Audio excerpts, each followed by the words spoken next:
I was 300 feet below the Atlantic when the emergency line rang. A call that shouldn't have reached me, not that deep, not that silent. The radio operator looked pale. "It's your son, sir. He's in ICU."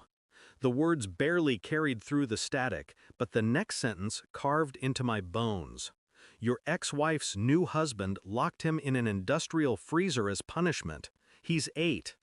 The room spun. My throat tightened against the recycled air. I could hear the hum of the submarine's engines, steady, indifferent, mechanical, everything I wasn't. My captain stood at the control station, his eyes locked on me. He didn't need to ask. 48 hours, leave, he said quietly. Go handle your family business. I nodded once, no words, no thank you. Just a soldier walking toward the sound of something breaking. By the time I reached the surface, my son was alive, barely. His small hands covered in frost burns. His lips, cracked, blue. He didn't open his eyes when I whispered his name. She was there, my ex-wife. Her mascara smudged into rivers of guilt that didn't convince me. Beside her stood him, the new husband. A tall, polished man with hands that had never known consequence. "He didn't mean to," she started. I cut her off with silence. That silence she used to fear when I came home from deployment. Later that night, when the doctors spoke in soft tones, I watched her comfort him.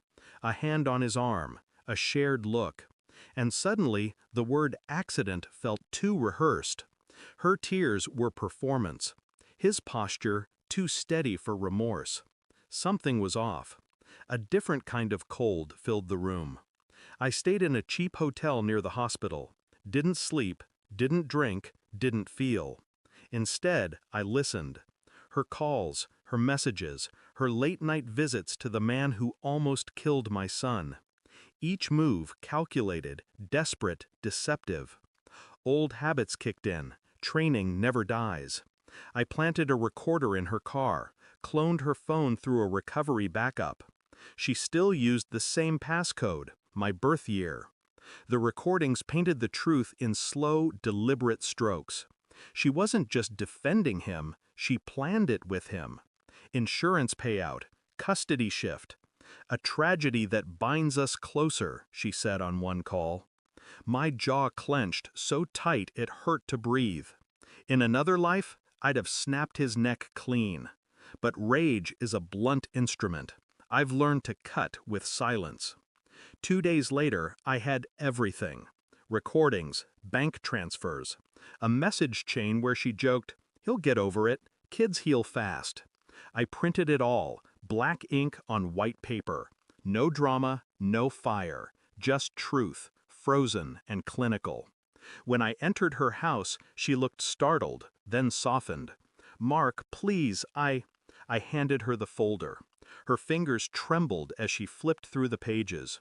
Audio transcripts, screenshots. His name linked to her account. Color drained from her face. Her mouth opened, but no sound came out. Only a small choked gasp as she realized this wasn't confrontation, it was judgment. He entered from the hallway, confused, half-dressed. He saw the folder, saw her collapse to her knees. I didn't raise my voice, didn't touch him, didn't need to. "Your words," I said softly, "will ruin you more than mine ever could." And I walked out. The next morning I sent the recordings anonymously, to the police, to the hospital board where he worked, to child services. Then I visited my son one last time before disappearing. He was awake now, small, fragile, unaware of the war fought in his name. I brushed a hand through his hair. "Dad's here," I whispered. He smiled faintly before falling back asleep. In the corridor, reporters were already circling her house. She'd face investigation. He'd lose his license. Their empire, built on manipulation, crumbling in real time. I didn't need to see it. Vengeance doesn't require an audience. I'm back underwater now. Same submarine, same silence. But something in me has changed.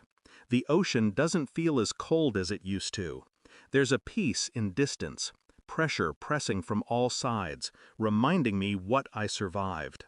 Sometimes I see his face, the man who called himself a husband, a father. I don't feel hatred anymore, just precision. He taught me something valuable. Some monsters don't hide under beds. They share custody papers. When my captain asks if I handled it, I simply nod. Good, he says. You look lighter. Maybe I am. Or maybe I've just learned that love and war are fought the same way, in silence, below the surface, where no one hears the screaming. Thanks for watching. Don't forget to like, share, and comment. Subscribe now to Cheating Stories Insight World for more amazing stories.